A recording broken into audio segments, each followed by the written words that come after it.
పంటల్లో అధిక విస్తీర్ణంలో సాగయ్యే పంట టమాటా. ఏడాది పొడవునా సాగుకు అనుకూలం.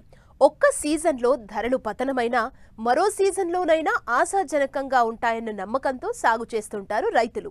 ప్రస్తుతం వర్షాకాలం కావటంతో వర్షాలకు మొక్కలు నేలకు వాలిపోతుంటాయి. పలు చీడపీడలు ఆశించే అవకాశం ఉంటుంది. దీనివల్ల దిగుబడుల్లో నాణ్యత తగ్గిపోతుంది. ఈ సమస్య నుండి గట్టెక్కేందుకు ట్రెల్లిస్ విధానంలో సాగు చేస్తే మొక్కలు నాణ్యంగా ఉండడమే కాకుండా మేలైన దిగుబడులు సాధించే అవకాశం ఉందంటున్నారు శాస్త్రవేత్త డాక్టర్ సునీత.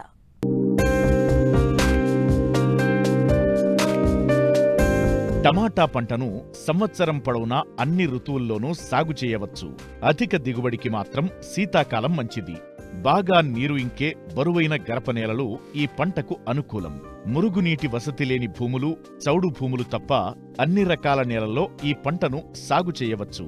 సాధారణ పద్ధతిలో సాగు చేస్తే ఖరీఫ్లో కురిసే వర్షాలకు మొక్కలు నేలపై వాలి, కాయలు నేలకు తాకి కాయకుళ్ళు, మొదలుకుళ్ళు, వట్టి తెగుళ్లు, చీడపీడలు ఆశించే అవకాశముంది. కాబట్టి రకాల ఎంపికతో పాటు ట్రెల్లిస్ విధానంలో టమాటా సాగు చేస్తే మొక్కలు ఆరోగ్యంగా పెరగడమే కాకుండా నాణ్యమైన దిగుబడులను పొందేందుకు ఆస్కారముంటుందని చెబుతున్నారు ఆముదాల వలస కృషి విజ్ఞాన కేంద్రం శాస్త్రవేత్త డాక్టర్ సునీత. తొలకరి ఖరీఫ్లో వేసుకోవడానికి అర్కా మేఘాని, పూసా ఎర్లీ డ్వార్ఫ్, ఖరీఫ్లో ఆలస్యంగా వేసుకోవడానికైతే పూసా రూబీ, అర్కా వికాస్ రకాలు అనుకూలంగా ఉంటాయి. మొక్కలు నాటే ముందు 3 నుండి 4 సార్లు నేలను బాగా చదును చేసుకోవాలి. ఎకరాకు సూటి రకాలు 200 గ్రాములు, శంకర్ జాతి రకాలైతే 60 నుండి 80 గ్రాముల వరకు విత్తనం అవసరం అవుతుంది.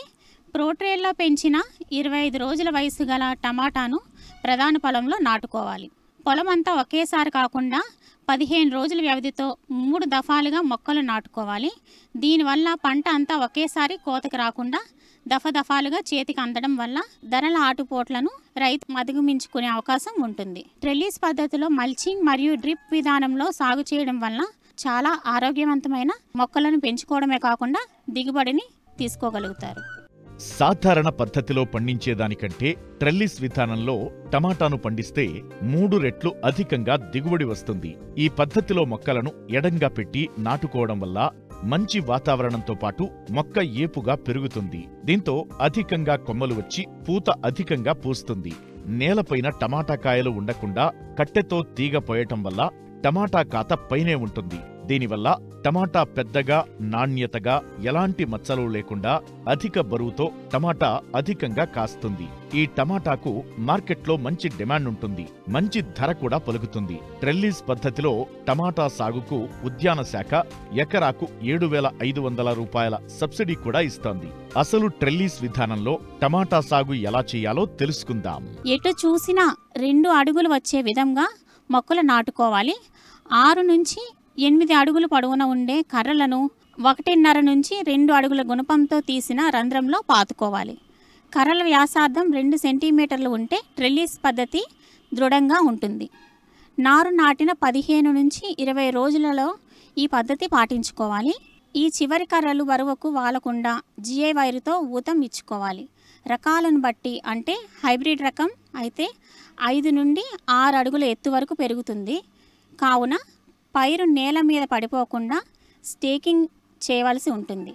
కాబట్టి కర్రలను కలుపుతూ జిఐ వైరును 4 నుండి 5 అడుగుల ఎత్తులో వీలైనంత గట్టిగా లాగి కట్టుకోవాలి. కర్రలకు మధ్యన 7 అడుగుల దూరంలో వరుసలో కర్రలు పాతుకోవాలి. కర్రకు మొదల నుంచి అడుగు ఎత్తులో ప్లాస్టిక్ వైరును కర్రకు ఇరువైపులా కట్టుకోవాలి. ఈ ప్లాస్టిక్ వైరు మధ్యలో నుంచి మొక్క పెరిగే విధంగా ఏర్పాటు చేసుకోవాలి. ట్రెల్లిస్ పద్ధతిలో డ్రిప్, మల్చింగ్ షీట్ వాడటం వలన మొక్కలు ఆరోగ్యంగా పెరిగి నాణ్యమైన దిగుబడిని తీసుకోగలరు.